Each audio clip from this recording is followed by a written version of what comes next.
Nakikipag-usap sa isang kasama namin, let's say, majority, kinakausap ng minority, o yung minority, kinakausap ng majority. Normal yun. Hindi para namin, normal yun.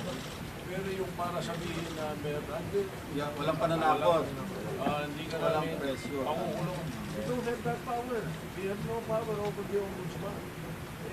What happened is the rule of law. What can we do? Sir, are you also appealing to the majority na lumipat sa inyo? Yes. Sa minority? Bueno, diskusyonan. Dahil nandito po tayo para hinihikayat po namin lahat ng kasama namin na nagmamahal pa dito po sa Senado, pumasok tayo bukas, magtrabaho tayo para sa tao. Sir, kung hindi sila pupunta, sir. Hinahabol ko si Alan P. Protectano. Kung matapang ka, pumunta ka dito bukas. Otherwise, tuwag ka. Sir, if they will still not show up tomorrow, mag-a-adjourn without settling anything? Tingnan natin. That's why we're appealing to our colleagues, mga kasama natin. Nagampanan natin yung ating trabaho. Binabayaran tayo ng taong bayan.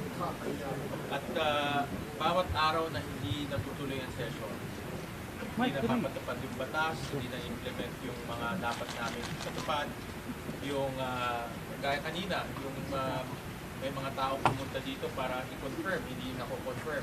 Sayang ang panahon. Sir, sabi Blue Ribbon sa Thursday, paano po yung Blue Ribbon? Sa Thursday. Hindi ho namin hinahadlagan yung Blue Ribbon. Tuloy po nila yung Blue Ribbon. Figment of their imagination lang ang ginagawa nila. Wala naman kaming ginagawa sa proseso ng Senado.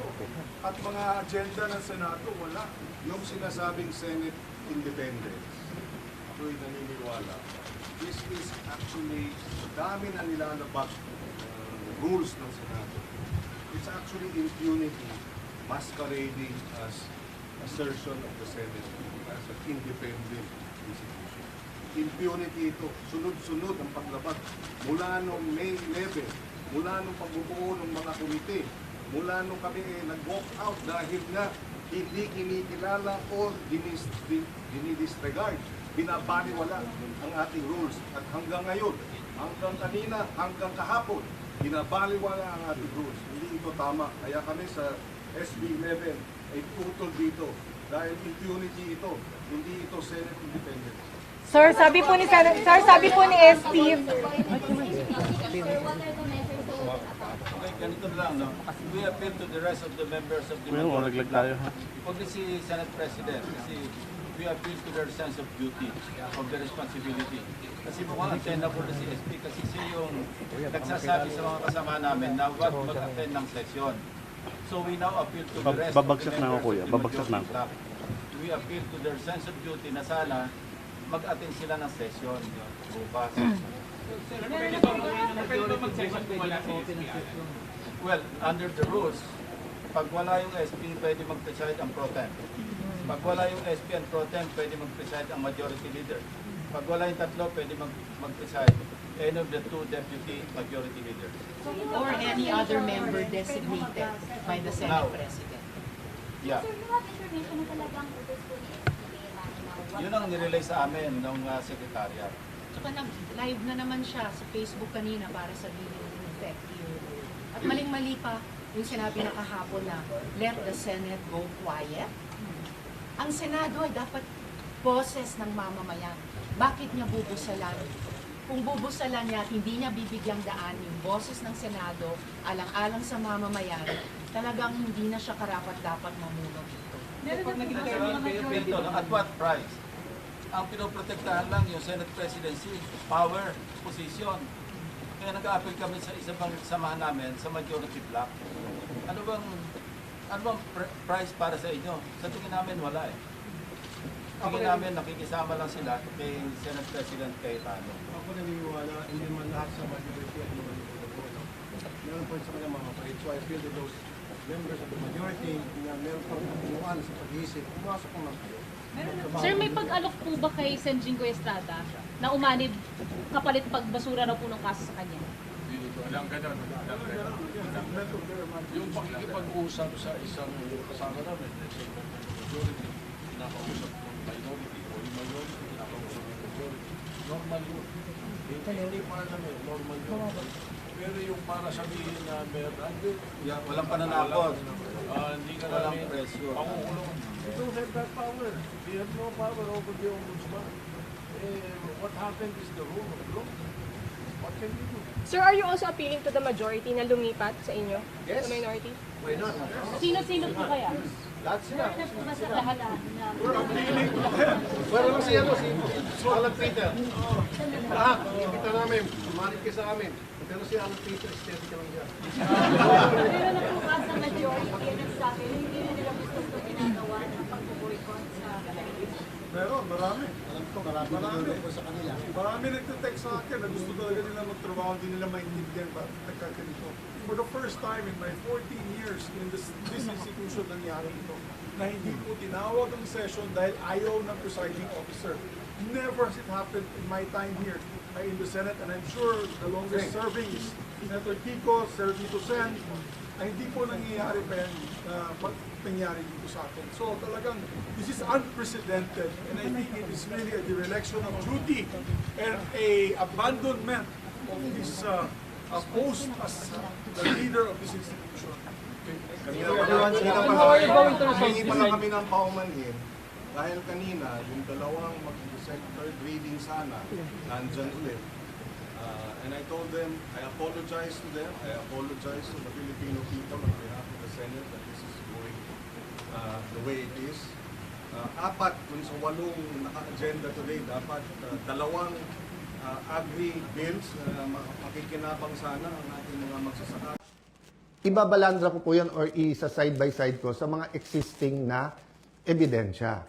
So again, ulitin ko po ha, kailangan tignan po natin nangyayari sa Senado sa mas malaking konteksto ng katotohanan. Gusto ba natin na ang Senado ay maging kasangkapan, ay gamitin, no? Para ilabas ang totoo?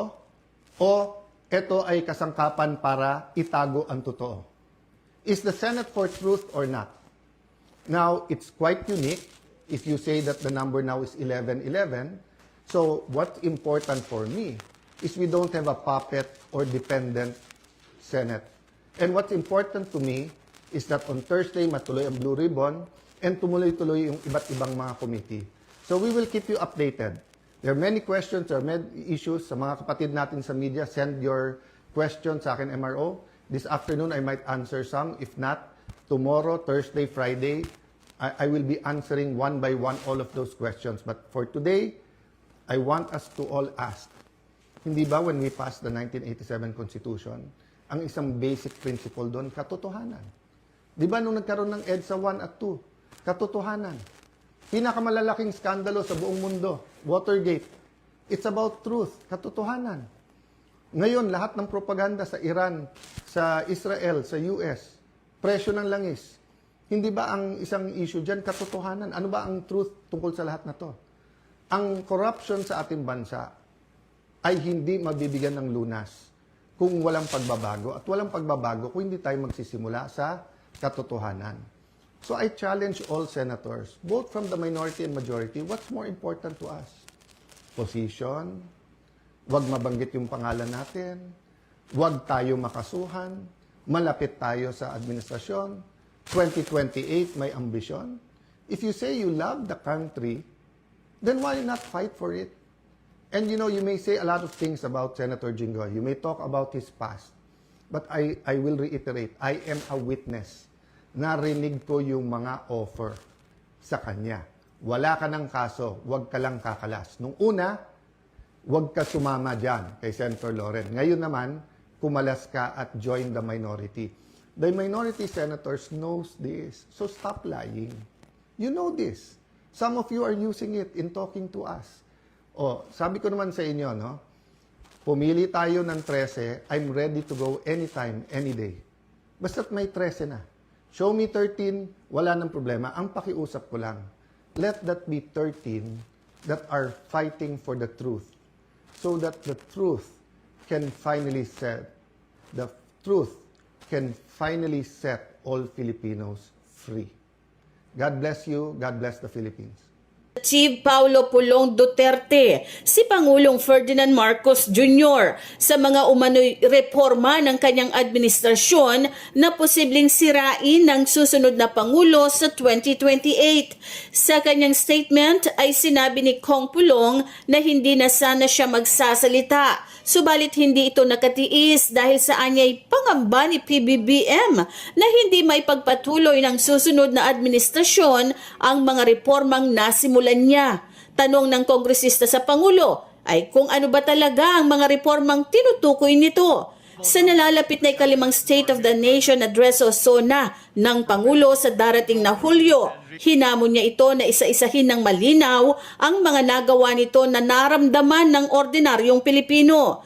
Anya, hindi lang puro English buzzwords, bagong slogans at scripted applause mula sa mga kongresistang nakapila para mag-standing ovation ang nais marinig ng mga tao kundi resulta. Binigyang diin pa ni Kong Pulong na habang naghahanda ang Pangulo ng kanyang panibagong talumpati, ay naghahanda rin ang mga Pilipino sa panibagong taas presyo, panibagong baha at panibagong pasakit sa araw-araw na buhay na siyang maituturing anya na tunay na report card ng administrasyon.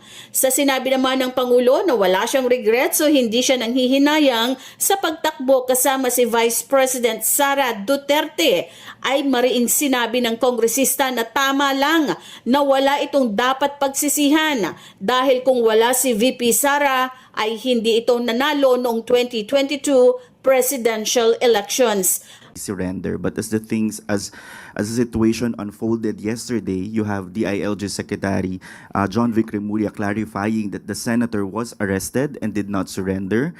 There was also a video showing heated exchanges between Secretary Remulla and Senate President Alan Peter Cayetano.